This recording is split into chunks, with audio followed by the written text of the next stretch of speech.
తాకట్లో ఉన్న మీ బంగారాన్ని విడిపించి ఆ రోజు ఆన్లైన్ రేటుకి కొంటాం. Sharma gold company. ఏపీకి వాతావరణ శాఖ వర్ష సూచన చేసింది. మరో 4 రోజులు వర్షాలు కురుస్తాయని తెలిపింది. పలు ప్రాంతాల్లో తేలికపాటి నుంచి మోస్తరు వానలకు అవకాశం ఉందని అంచనా వేస్తున్నారు. ఒడిశా మధ్య ప్రాంతాల నుంచి దక్షిణ విదర్భ వరకు దక్షిణ ఛత్తీస్గఢ్ మీదుగా ఏర్పడిన ద్రోణి బలహీనపడటంతో రాగల 4 రోజుల్లో వాతావరణం మారుతుందని అంచనా వేస్తున్నారు. ఉత్తర కోస్తాలో తేలికపాటి నుంచి మోస్తరు వర్షాలు, అలాగే పిడుగులు ఉరుములతో కూడిన వానలు పడే అవకాశం ఉంది.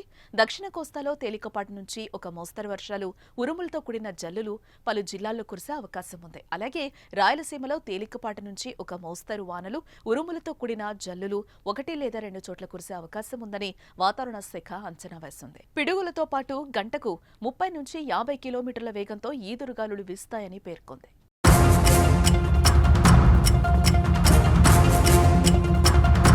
4 రోజుల పాటు వానలు పడే అవకాశం ఉందని చెప్తున్నా ఈ నెలాఖరు వరకు ఆ పరిస్థితి కొనసాగే అవకాశం ఉందని పేర్కొంది. కొద్ది రోజులుగా రాష్ట్రం నిప్పుల కుంపటిని తలపిస్తోంది. రానున్న రోజుల్లో ఉష్ణోగ్రతలు మరింత పెరిగే పరిస్థితులు కనిపిస్తున్నాయి. దీనికి తోడు వడగాలులు, తీవ్ర ఉక్కపోతతో ప్రజలు ఇబ్బందులు ఎదుర్కొంటున్నారు. ఈ క్రమంలో వాతావరణ శాఖ చెప్పిన చల్లని కబురు ప్రజలకు ఉపశమనాన్ని కలిగిస్తోంది.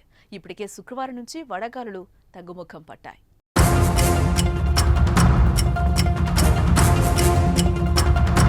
అయితే వర్షాలతో పాటు పలు జిల్లాల్లో ఎండలు కూడా గట్టిగా ఉంటాయని వెదర్ రిపోర్ట్ తెలిపింది. రాబోయే 2 వారాల్లో రాయలసీమలో గరిష్ట ఉష్ణోగ్రతలు సాధారణం కంటే ఎక్కువగా నమోదయ్యే అవకాశం ఉందని ఐఎండీ పేర్కొంది. ఆదివారం మన్యం జిల్లాలో 4, అల్లూరి జిల్లా 2 మండలాల్లో వడగాల్పులు వీచే అవకాశం ఉందన్నారు.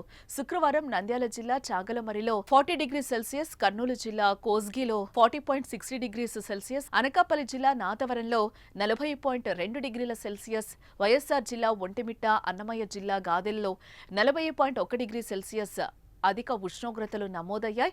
అలాగే 28 మండలాల్లో ఓ మోస్తరు వడగాల్పులు వీచాయి. అటు తెలంగాణలో కూడా వర్షాలు కురుస్తున్నాయి.